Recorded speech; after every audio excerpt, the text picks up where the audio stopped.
नमस्कार साथियों, मैं धर्मेश चौधरी, आप लोगों का मार्गदर्शन इंस्टीट्यूट में स्वागत है। साथियों, आज हम हिंदी में एक नए चैप्टर की शुरुआत करेंगे और वो नया चैप्टर आपका होगा विराम चिन्ह। इससे भी आपके प्रश्न पूछे जाते हैं। वाक्य देके पूछा जाता है या ऐसे ही ऑप्शन देके पूछ लेता है, सीधा नाम देके पूछ लेता है कि बताइए इस चिन्ह का नाम क्या है ना। या फिर कहीं वाक्य दे देता है, वाक्य के बीच में चिन्ह लगा देता है और पूछता है इस वाक्य में किस चिन्ह का प्रयोग किया गया है। चार ऑप्शन देके पूछता है। ठीक, तो चलिए शुरू करते हैं। सबसे पहले आपका है पूर्ण विराम। और पूर्ण विराम सबको पता है कि कहाँ लगता है। जब हम बात को समाप्त करते हैं तो वहां पे पूर्ण विराम लगता है। अल्प विराम, जब हम थोड़ी सी बात करते हैं और वहां पर क्या करते हैं, ठहराव लेते हैं, है ना, तो वहां पे अल्प विराम लगता है। अर्ध विराम क्या होता है, थोड़ा से, एकदम थोड़ा से, है ना, इससे भी थोड़ा, इससे अल्प विराम से भी थोड़ा, मतलब दोनों काम करते हैं, बस थोड़ा थोड़ी बात पे लग जाते हैं। और इसके बाद आता है आपका उद्धरण चिन्ह। ये कहां पे लिखा जाएगा, जब कोई एक बात कही जाए। ठीक है, जब कोई एक बात कही जाती है और उसी को दोबारा, है ना, सेम हूबहू लिखा जाए, तुम्हारी बात को हम कॉपी कर दें, तो उसको कहते हैं उद्धरण चिन्ह कहते हैं। इसके बाद आपका आता संक्षेप, जिसको लाघव चिन्ह भी बोलते हैं, है ना, जीरो की तरह होता है। ठीक, संक्षेप का मतलब क्या होता है, संक्षेप का मतलब क्या होता है, संक्षेप का मतलब बड़ा, संक्षेप का मतलब होता है जब कहते नहीं थोड़ा संक्षेप में बताओ, काहे इतना लंबा खींचे चले जा रहे हो आसमान में, है ना, थोड़ा संक्षेप में, तो वहां पे इस्तेमाल होता है ये जीरो का, छोटा सा जीरो है। ठीक है, ठीक, जैसे डॉक्टर डॉक्टर लिखते हैं ना,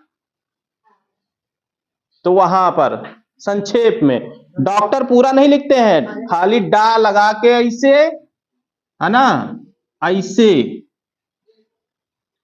ऐसे इस्तेमाल करते हैं ना डॉक्टर में। अब पूरा नहीं लिखते हैं, मतलब संक्षेप में कर दिए इसको, ये भी डॉक्टर है और ये भी डॉक्टर है,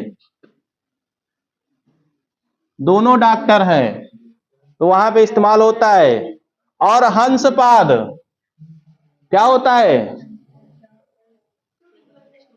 हाँ, जानवर पक्षी से संबंधित नहीं है।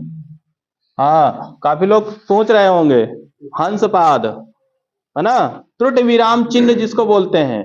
जब हम कोई बात कहते हैं और वहां पे त्रुटि हो जाती है और कोई बात कहना भूल जाते हैं, तो वहां पे इसको लगा के उस बात को अंकित करते हैं। ठीक है, और लोप क्या होता है, हाँ, जैसे आप लोग खाली स्थान वाले देखते हैं, है ना, तो वहां पे इस्तेमाल होता है इनका। और योजक का क्या होता है काम, योजक, योजक चिन्ह लगाते हैं ना, कभी कभी जैसे हम लोग योजक लगा के फिर लिखते हैं, है ना। ठीक, और निर्देश, इसका क्या होता है, निर्देशक का, हाँ, निर्देश देना होता है, अच्छे से निर्देश देते हैं जब, तो वहां पर इस्तेमाल करते हैं। ठीक, और इसके बाद आपका आता है विवरण चिन्ह। अभी पढ़ा रहे थे बीच में तो विवरण कर रहे थे इसमें। ठीक है, इसको लगा के किसी का विवरण करना, मतलब उसके बारे में प्रकट करना बातें। और ये जो आपका है, ये तो सबको पता होगा, प्रश्नवाचक, है ना, जब कहीं भी प्रश्न की बात होती है किसी वाक्य में तो वहां प्रश्नवाचक लगता है। कोष्ठक कहां लगता है,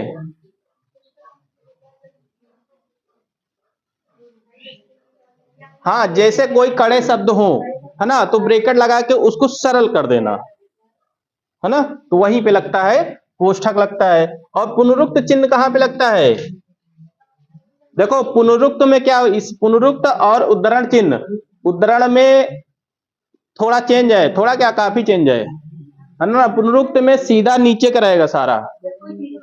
हाँ, तो इसको जो है नीचे रखेंगे, बार बार आने वाले वाक्यों में, शब्दों में हम इसको नीचे रखते हैं। ठीक, सारे मुंह नीचे। और पाद टिप्पण क्या होता है? बहुत लगाते हो ना तुम लोग पाद टिप्पण, सजा दे तो बढ़िया, पाद टिप्पण बना के आगे लिखा जा रहा है ना। क्या होता है पाद टिप्पण? जिसको मालूम हो बताओ भाई, हमको नहीं मालूम। जिसे भी मालूम हो बता दे, ऑफलाइन में या ऑनलाइन में कमेंट करके बताए। ठीक है, ये वाला बताना है। और विस्मयादि बोधक कहां पे लगता है? हे प्रभु हे राम, लेते हैं ना नाम, तो वहां पे लगाते हैं इसको। जैसे हे लिखा जाता है, हे प्रभु लिखा जाता है, तो कैसे लिखते हो? इस तरह तो लिखते नहीं हो ना,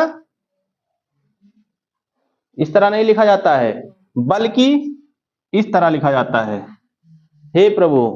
इसी तरह लिखते हैं ना। विस्मयादि बोधक यानी एक संबोधन के तौर पे, जब किसी का संबोधन करते हैं तो ऐसे ही चिन्ह लगाया जाता है। और तुल्यता सूचक क्या होता है? जो बराबर वाला होता है, तो तुलना की आई दोनों की, तो उसे तुल्यता बोधक कहते हैं ना। बराबर रख के तुलना की जाती है। और एक कौन सा है? उपविराम। ये उपविराम कहां पे लगता है? उपविराम, एक तो पूर्ण विराम होता है, एक उपविराम होता है। अरे ये वाला लगता नहीं है, अतः वतः लिखते हैं तो वहां पे लगता नहीं, लगता है ना। उप विराम। ठीक। और श्री कामता प्रसाद जी के अनुसार विराम चिन्हों की संख्या 20, लेकिन हम यहां कितने पढ़े? 17 होंगे। 1 2 3 4 5 6 7 8 9 10 11 12 13 14 15 16 17। लेकिन श्री कामता प्रसाद जी के अनुसार इन्होंने कहा है कि विराम चिन्हों की जो संख्या है वो 20 होती है। ठीक, चलिए, एक छोटी सी क्लास थी ये विराम चिन्हों की, इससे भी पेपर में पूछा जाता है। तो उम्मीद है कि आप लोगों को समझ में आ गया होगा। ठीक है, अगर बताने लगेंगे कि ये सब वाक्य देके कहां पे लगाया जाता है तो काफी समय बर्बाद होगा, तो ज्यादा नहीं पढ़ना, बस केवल चिन्ह याद कर लो, पेपर में अपने आप हो जाएगा, है ना। क्योंकि जब बड़े एग्जाम देना है तो फिर इन चिन्हों को कहां लगाया जाता है वाक्य लिख के बताया जाएगा, तब समझ में आ जाएगा आपको। और लेकिन उसके लिए फिर बहुत करीब 4 से 5 दिन लगेगा समय, तो इतना ही ठीक है ना। केवल चिन्ह याद रखना है, किस चिन्ह को क्या कहते हैं, क्या नाम है, बस, और कुछ नहीं पढ़ना। ठीक है, तो चलिए ठीक है, आज की क्लास बस यहीं तक रखते हैं। ठीक, एक नए चैप्टर के साथ फिर से मिलते हैं। धन्यवाद।